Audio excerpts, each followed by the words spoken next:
बिस्मिल्लाहिर्रहमानिर्रहीम अस्सलामुअलैकुम। आज मैं आपके साथ बहुत ही मज़ेदार और बहुत ही जल्दी बनने वाली रेसिपी शेयर करूंगी कि इफ्तारी में आपके पास टाइम कम हो या अचानक आपके घर मेहमान आ जाएं तो आप कैसे आसानी के साथ इस रेसिपी को आप घर में बना सकते हैं। ये बहुत ही ज़्यादा मज़ेदार बनती है। तो चलिए रेसिपी को बनाना स्टार्ट करते हैं। रेसिपी बनाने के लिए मैंने पैन लिया है, उसमें मैं 1 गिलास पानी डालूंगी। बर्तन आप कोई सा भी यूज़ कर सकते हैं। अब हम इसमें हाफ टी स्पून नमक डालेंगे।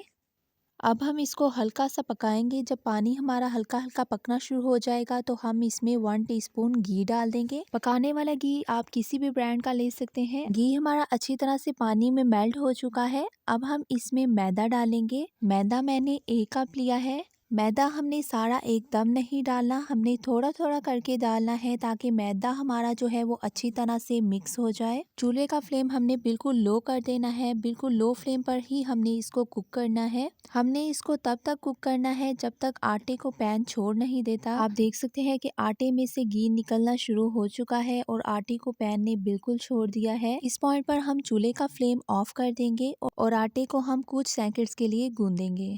आप देख सकते हैं कि आटा हमारा ज़बरदस्त तैयार हो चुका है और बहुत ही स्मूथ सा आटा हमारा तैयार हुआ है।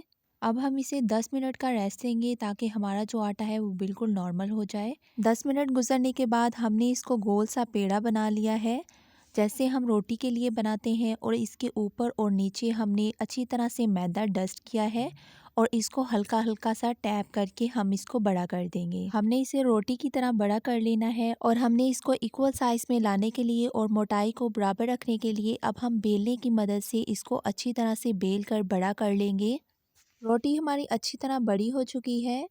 अब मैंने यहाँ पर स्टील का एक ग्लास लिया है राउंड सा। अब हम इसे राउंड राउंड कट कर लेंगे। स्टील के ग्लास के किनारे जो हैं वो थोड़े से तेज होते हैं, जिससे हमारी परफेक्ट शेप आएगी जो हमें चाहिए। अगर आपके पास ग्लास नहीं है तो आप इसको बड़े से ढक्कन के साथ भी कर सकते हैं। आप देख सकते हैं कि ज़बरदस्ती हमारी छोटी छोटी रोटियां तैयार हो चुकी हैं और बिल्कुल परफेक्ट शेप आई है।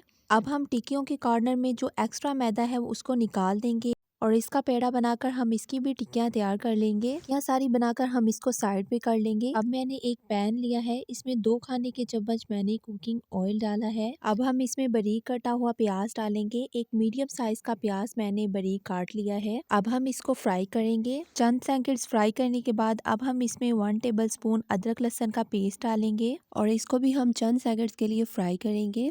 चंद सेकंड्स हमारे गुजर चुके हैं। अब हम इसमें बॉयल किया हुआ चिकन ऐड करेंगे। 1 कप मैंने चिकन लिया है। 1 कप चिकन में मैंने नमक डालकर इसको बॉयल कर लिया है।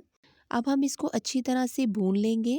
अच्छी तरह से भूनने के बाद अब हम इसमें गाजर ऐड करेंगे। गाजर मैंने एक मीडियम साइज की ली है। इसे मैंने छोटे स्लाइसिस में कट कर लिया है और बहुत फाइन आपने इसको कट करना है। अब हम इसमें शिमला मिर्च ऐड कर देंगे। एक मीडियम साइज़ की शिमला मिर्च को मैंने बारीक स्लाइसिस में कट कर लिया है। अब हम इसको हल्का सा कुक कर लेंगे ताकि हमने जो गाजर और शिमला मिर्च इसमें ऐड की है वो हल्की सी सॉफ्ट हो जाए। अब हम इसमें बंद गोभी ऐड करेंगे। बंद गोभी मैंने हाफ कप ली है। इसको भी मैंने बहुत बारीक स्लाइसिस में कट किया है। हल्का सा हमने इसको चंद सेकंड्स के लिए कुक किया है। अब हम इसमें 1 टीस्पून नमक ऐड करेंगे। 1 टीस्पून कुटी हुई लाल मिर्च ऐड करेंगे। हाफ टी स्पून पिसी हुई काली मिर्च ऐड करेंगे। हाफ टी स्पून इसमें हम हल्दी ऐड करेंगे। हाफ टी स्पून पिसा हुआ जीरा ऐड करेंगे। 1 टीस्पून पिसा हुआ धनिया ऐड करेंगे। 1 टीस्पून कटी हुई सब्ज मिर्च ऐड करेंगे। 1 टेबल स्पून हम इसमें कटा हुआ सब्ज धनिया ऐड करेंगे। अब हम इसे अच्छी तरह से मिक्स कर लेंगे। मिक्स करने के बाद हम इसे 3 मिनट तक कुक करेंगे ताकि हमने जितनी भी वेजिटेबल्स इसमें डाली हैं वो अच्छी तरह से पक जाए। वेजिटेबल्स हमारी अच्छी तरह से पक चुकी हैं। इस पॉइंट पर हम फ्लेम को ऑफ कर देंगे। अब हम इसे साइड पे कर देंगे ताकि इसका टेम्परेचर नॉर्मल हो जाए। अब हमने जो रोटियां तैयार की हैं उसमें एक रोटी को उठाएंगे और उसमें हल्का हल्का सा पानी लगाएंगे। पानी लगाने के बाद अब हम इसके ऊपर मिक्सचर रखेंगे 1 टीस्पून। ज़्यादा मिक्सचर आपने नहीं डालना। अब हम एक परत को उठा के दूसरी परत के साथ इसको फोल्ड कर देंगे और इसको हल्का हल्का सा हम टैप करेंगे। टैप करने के बाद अब हमने एक फोक लेना है और उसकी मदद से हमने इसके किनारों पर हल्का हल्का सा टैप करते जाना है। आपने हल्का सा ही टैप करना है, ज़्यादा ज़ोर से टैप नहीं करना वरना हमारा समोसा फट जाएगा। ज़बरदस्त सा हमारा समोसा रेडी हो चुका है। इसी तरह से ही हमने सारे समोसे तैयार कर लेने हैं और हमने इसको फोक की मदद से डिज़ाइन कर लेना है। इससे अच्छी तरह से सील भी हो जाएगा और डिज़ाइन भी बहुत ज़बरदस्त बनेगा। सारे समोसे हमारे रेडी होने के बाद मैंने यहाँ पर ब्रेड क्रम्स लिए हैं। सबसे पहले हम समोसे को अंडे के मिक्सचर में डिप करेंगे और फिर हम इसको ब्रेड क्रम्स में अच्छी तरह से रोल करेंगे। ब्रेड क्रम्स में अच्छी तरह रोल करने के बाद आप इसको स्टोर भी कर सकते हैं।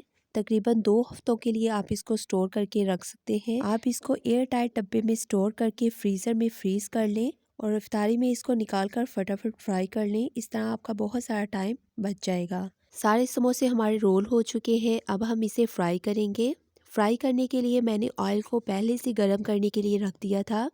अब हम एक एक करके इसमें सारे समोसे डालते जाएंगे और इसको मीडियम टू लो फ्लेम पर कुक करेंगे। एक साइड हमारी अच्छी तरह से कुक हो चुकी है। अब हम इसकी साइड चेंज कर लेंगे। बार बार आपने इसकी साइड को चेंज करना है ताकि हमारे जो समोसे हैं वो अच्छी तरह से कुक हो जाएं। ज़बरदस्त से हमारे समोसे रेडी हो चुके हैं। समोसे कह लें या आप इसको हाफ मून कह लें, यकीन करें ये बहुत ही ज़्यादा मज़ेदार बनते हैं। इसको घर पर ज़रूर ट्राई कीजिएगा। अगर आपको हमारी रेसिपी पसंद आई तो हमारे चैनल को सब्सक्राइब, वीडियो को लाइक, शेयर, कमेंट और बेल आइकन को प्रेस करना मत भूलिएगा ताकि आपको आने वाली हमारी हर वीडियो का नोटिफिकेशन मिलता रहे। अल्लाह हाफिज़।